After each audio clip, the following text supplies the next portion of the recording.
Shalom, Assalamualaikum warahmatullahi wabarakatuh. Halo semuanya, saat ini saya akan membahas mengenai materi saya. Tetapi sebelum kita masuk lebih jauh lagi, ada pepatah yang mengatakan tak kenal maka tak sayang. Untuk itu, izinkan saya untuk memperkenalkan diri terlebih dahulu.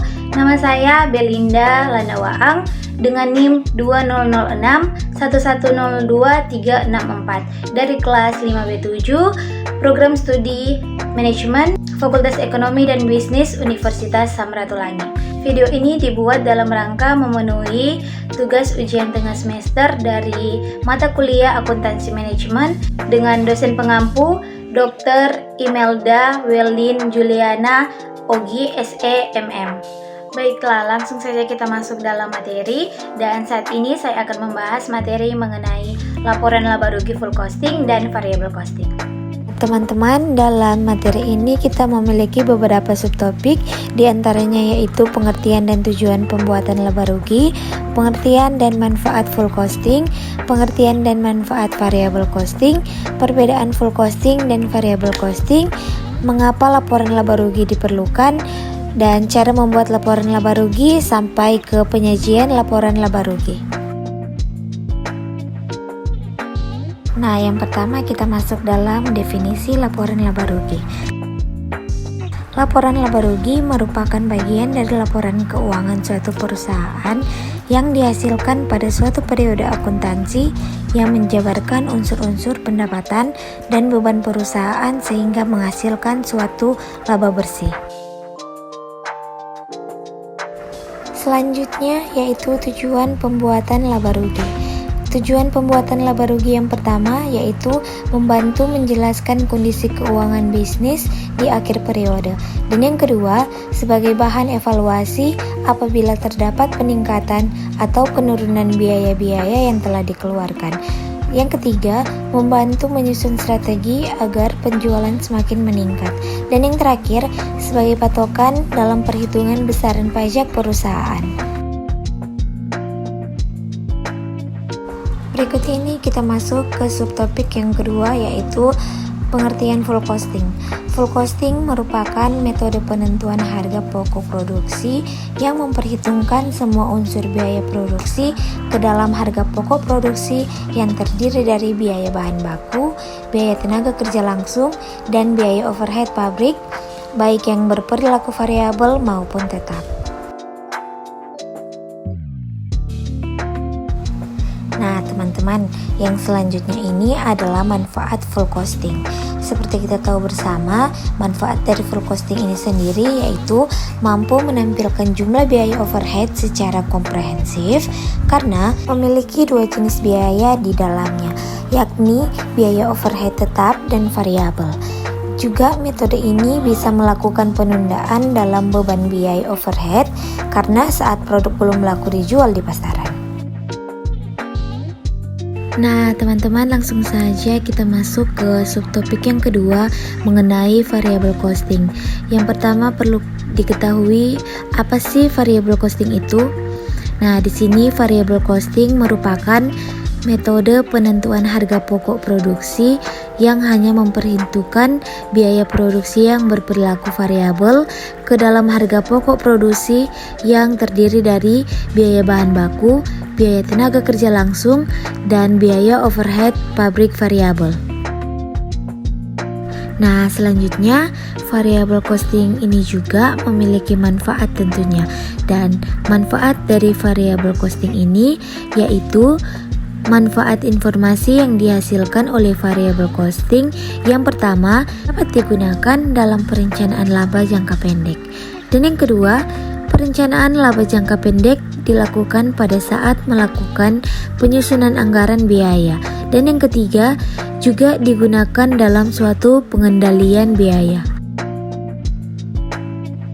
Nah, selanjutnya di subtopik kali ini menjelaskan beberapa perbedaan antara full costing dan variable costing.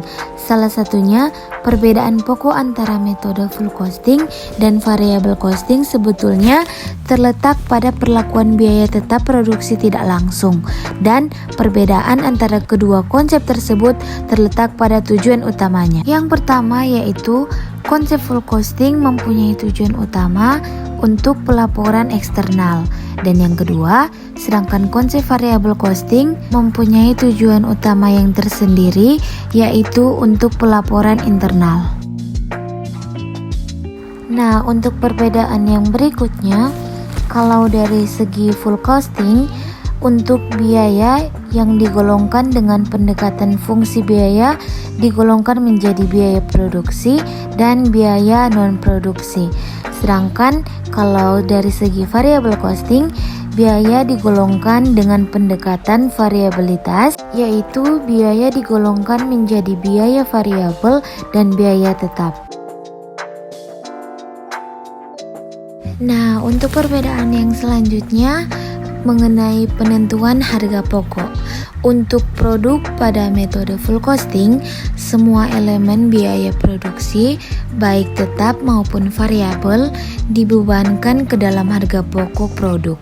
Oleh karena itu, elemen harga pokok produk meliputi yang pertama ada biaya bahan baku, yang kedua biaya tenaga kerja langsung, yang ketiga biaya overhead pabrik variabel, dan yang keempat atau yang terakhir ada biaya overhead pabrik tetap.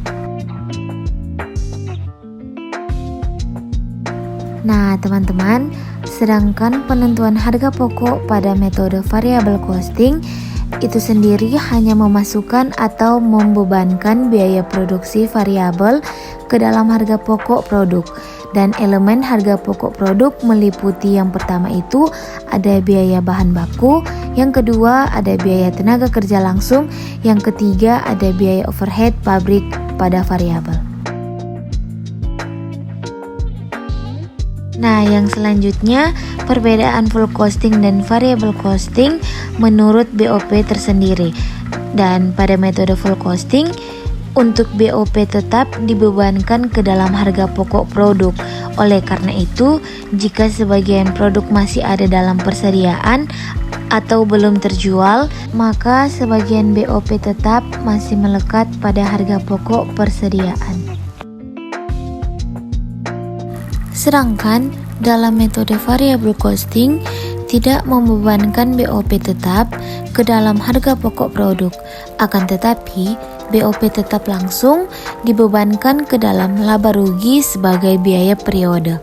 Nah, oleh karena itu, produk yang masih ada dalam persediaan atau belum terjual hanya dibebani biaya produksi variabel atau BOP tetap, tidak melekat pada harga pokok persediaan. Nah, teman-teman, tak terasa kita sudah sampai ke subtopik yang berikutnya. Dan di subtopik saat ini yaitu mengapa laporan laba rugi diperlukan. Ini sangat diperlukan karena laporan laba rugi menjadi penting dibuat karena bisa menjadi acuan terkait kondisi finansial usaha atau bisnis yang sedang dijalankan. Karena laporan laba rugi merupakan laporan yang menyajikan informasi antara pengeluaran, pendapatan, serta laba atau rugi yang dihasilkan perusahaan selama periode yang tertentu. Oke, selanjutnya kita masuk ke subtopik yang berikutnya, yaitu cara membuat laporan laba rugi. Yang pertama adalah memilih periode laporan.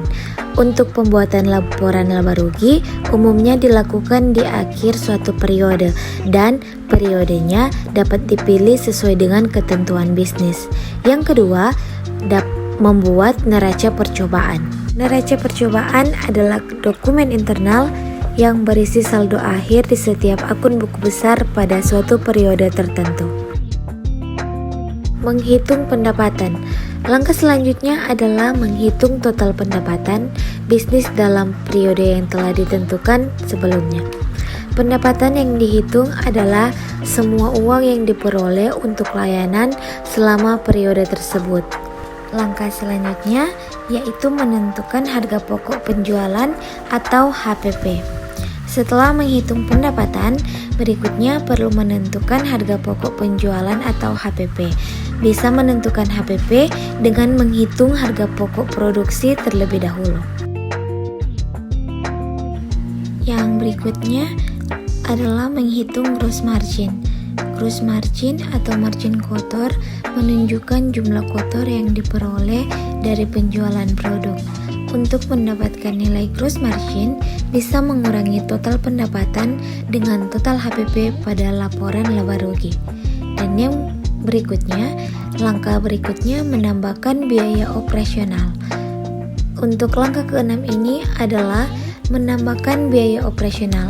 Tepat di bawah garis gross margin, masukkan seluruh biaya operasional yang ada di laporan neraca saldo. Langkah yang berikutnya yaitu menghitung penghasilan.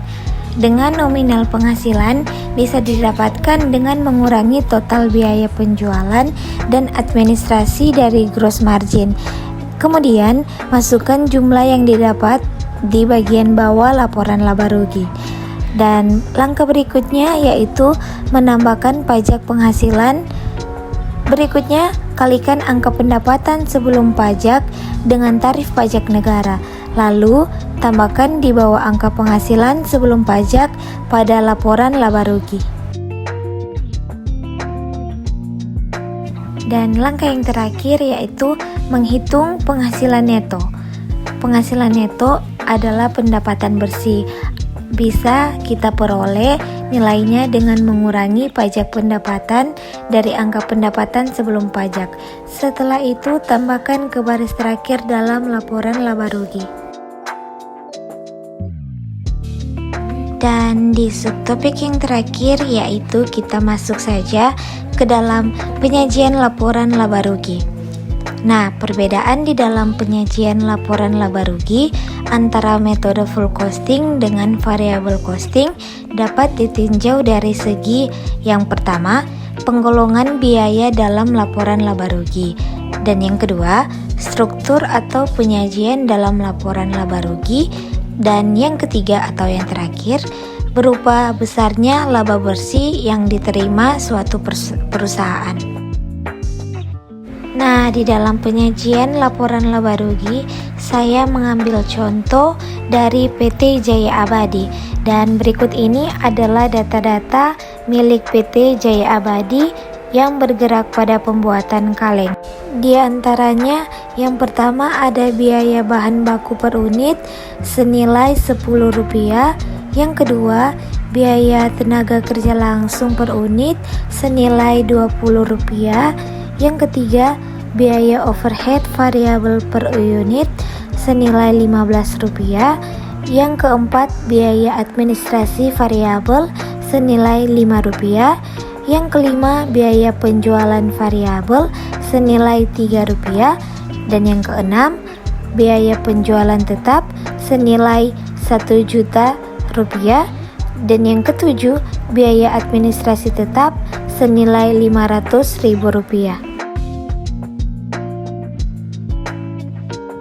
Dan yang kedelapan ada biaya overhead tetap senilai Rp250.000. Yang kesembilan ada jumlah produksi 9.000 kaleng. Yang ke-10 jumlah penjualan 8.000 kaleng. Dan yang ke-11 ada biaya overhead tetap yang dianggarkan senilai Rp250.000. Dan yang ke-12 ada biaya overhead variabel yang dianggarkan senilai Rp150.000.